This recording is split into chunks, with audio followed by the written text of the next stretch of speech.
welcome to the season finale of Behind the Scenes. I'm Chris O'Regan, and in this episode we're going to be looking at George A. Romero's zombie classic, Night of the Living Dead.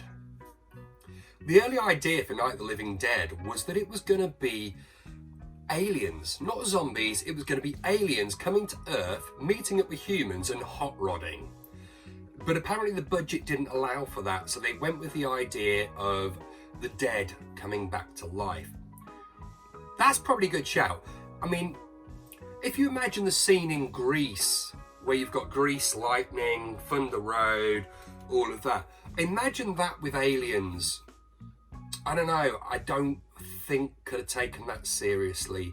I'm not entirely sure that that would have led to the franchise that we ended up having following Night of the Living Dead as well.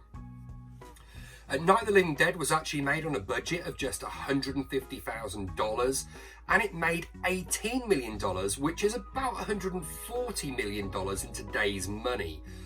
That's definitely a big successful movie. Romero's Dead movies were well known for their social commentary, and it was assumed that Night of the Living Dead was doing this by having an African American man stuck in a house, surviving, and then a group of white people shooting him in the head without first checking to see if he was a zombie.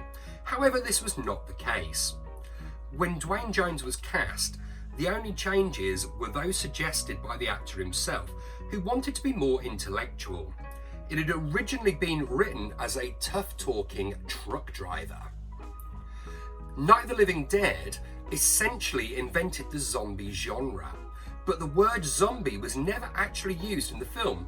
The dead were mostly referred to as those things, ghouls, or flesh eaters. There were concerns that this could repeat some of the controversy of Orson Welles' War of the Worlds. The names of towns used during broadcasts throughout the film were real towns in Pennsylvania.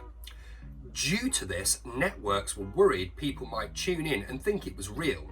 So a lot of promotion for the film heavily stated that the events depicted were not real. Creators George Romero and John Russo both had cameos in the film. Russo played one of the ghouls who made it to the farmhouse and was the one hit with a tire iron, while Romero can be seen in Washington DC scene as a reporter. The car that Barbara and Johnny drove belonged to one of the producer's mothers, and she actually used it in between filming. At some point, she accidentally dented it, so they had to work out how to cover that, as they didn't have the budget to fix it up. When Barbara uses the car to get away from the first zombie and then crashes it into a tree, this was written to cover up the dent.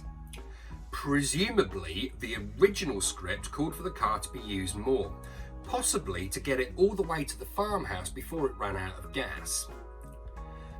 Here's a really big one.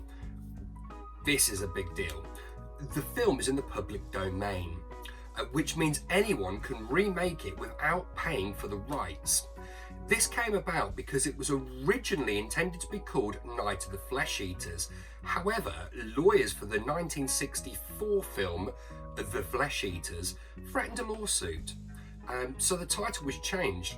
However, when changing it, in error, copyright notices were not added to the opening and end credits, and therefore people can, will do, and multiple times over have done their own versions of Night of the Living Dead. That also includes a live stage version. I hope you've enjoyed this episode of Behind the Scenes.